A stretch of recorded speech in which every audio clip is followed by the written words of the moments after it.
Curbing the social media spending, ways to cut down on online impulse buys. Meet one spunky senior citizen who's been on the job for 70 years. Why this 90-year-old says he has no plans of retiring anytime soon.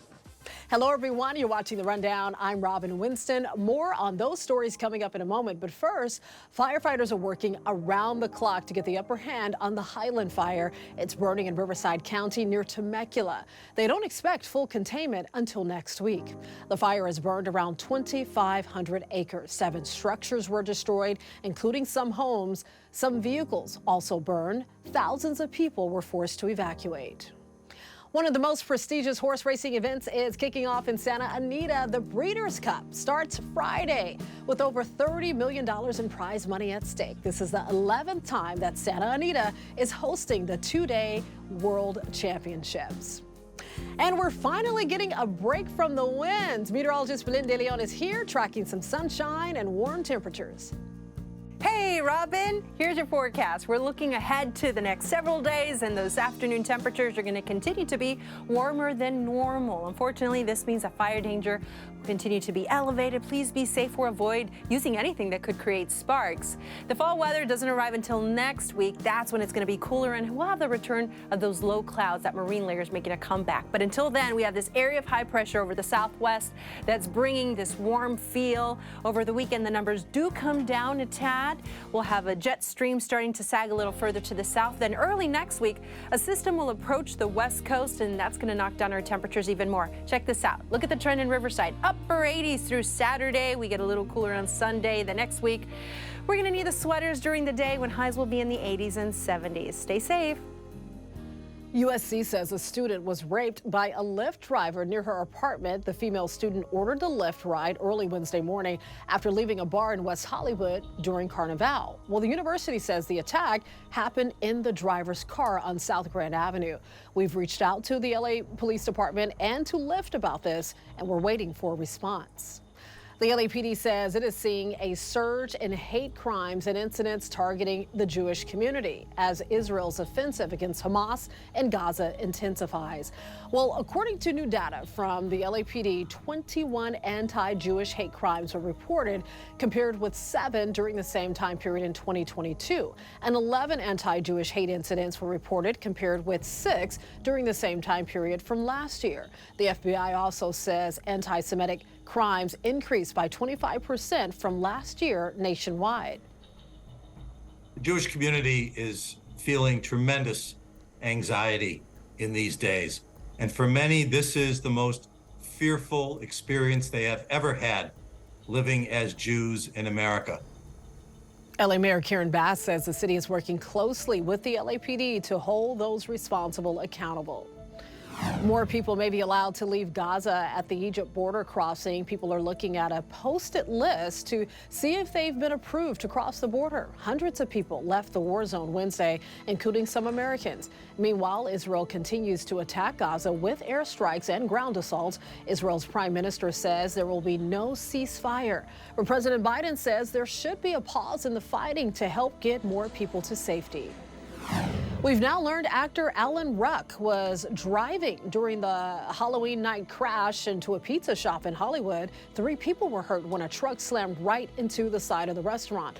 Now, you may know the actor from HBO's Succession and the movie Ferris Bueller's Day Off. Police say Ruck was behind the wheel when his pickup truck hit another car, went through an intersection, and crashed right into a Ruffalo's pizza restaurant. 3 people were taken to the hospital. All of the victims are expected to recover. 4 students are recovering after a massive brawl on the campus of Van Nuys High School. Take a look at this. This video is actually showing several students throwing punches, kicking, and joining in on the fight. It broke out Wednesday morning just before 11 o'clock. 2 students wound up getting stabbed. 2 others were also hurt. Police were on the scene there in a matter of minutes, detaining 3 students for questioning. And we're hearing from parents that the incident may be gang-related. I just saw a lot of people like in a group, and suddenly they started like screaming. They say go to a lockdown, and everyone started running. The school was on lockdown for 4 hours while worried parents and family members waited outside. Van Nuys High does not have a dedicated school police officer, but after the fight, LAUSD Superintendent Alberto Corralo tells NBC4 that will change. The city of Los Angeles is seeking federal help to deal with a surge of migrants. Mayor Bass is joining the mayors of Chicago, Denver, and Houston, and New York in requesting additional resources. Beyond that, they say federal law is still preventing these migrants from legally working and employers from hiring them. The White House responded saying it's committed to hosting migrants that have recently arrived and delivering support. On the Day of the Dead, marigolds play an important role in the Mexican tradition, typically displayed on altars. It's a day when LA's Flower Mall comes alive with people searching for those vibrant yellow and orange marigolds. The flowers are believed to attract the spirits of the dead back to their loved ones. The one thing about flowers, it just brings a lot of, I think joy and peace and love. It's just the way to honor everyone that you love, whether it's a pet, family, friends, or anybody. Dia de los Muertos takes place every year on November 1st and 2nd. The first day to honor children who are no longer with us. The second to honor adults.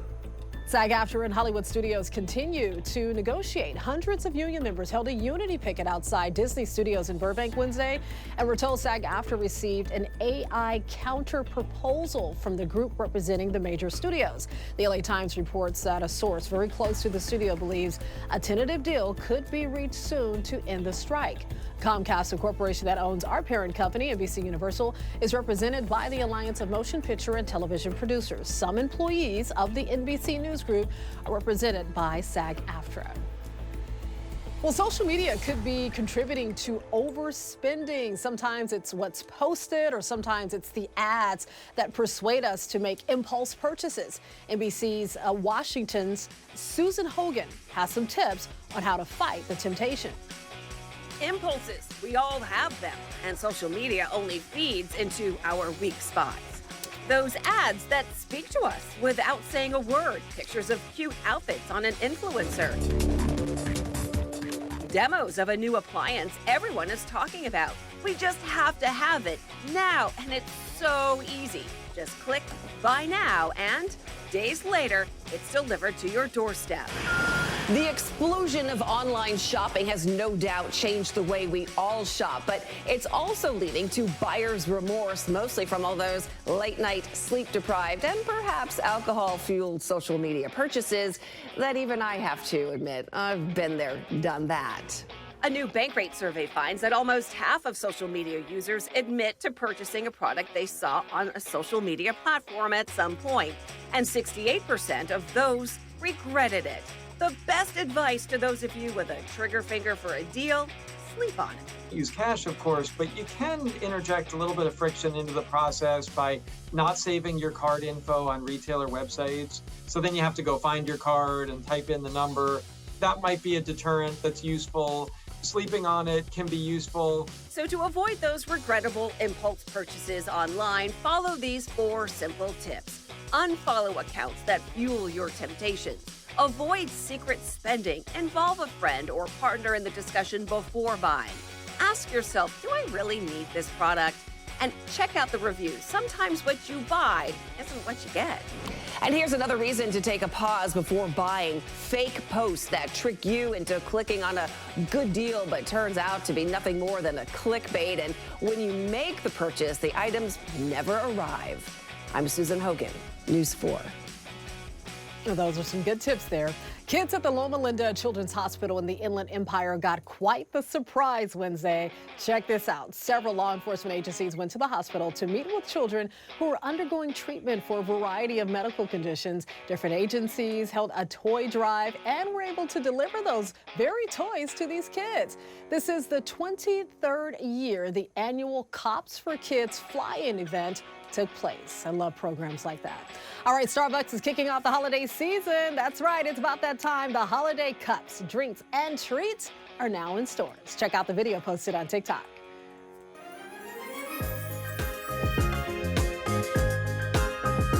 Smooth, nice transition there. You can see their aprons and cups magically transformed to holiday colors. The cups feature bright and bold greens, reds, and new this year, pink. Starbucks says the theme is share the joy. A lot of the popular holiday drinks are back, including the peppermint mocha and chestnut praline latte. And new this year, an iced gingerbread oat milk chai. I'll take one. Sounds delicious. Signs that the holiday season started long before Halloween, and some people believe it's just too much too soon. 83% said stores put up decorations and begin holiday sales way too early. That's according to a survey from a website that provides coupon codes. The survey also showed a vast majority of people experience Christmas fatigue by the time we actually reach Christmas Day. Slow down, take it easy, just enjoy it. One incredible gentleman has been tenaciously serving the federal government for 70 years, and he has no plans of retiring just yet. Allow me to introduce you to Mr. Leroy Brown. There he is right there.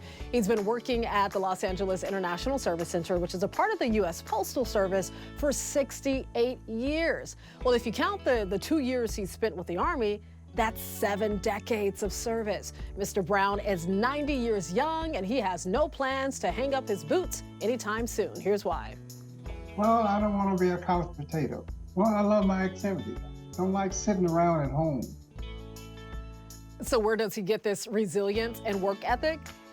He has his wonderful mother to thank. He says that when he was growing up in the South back in the 1940s, his mother sent him to trade school so he could learn how to type and do office work at the age of 12 and 13.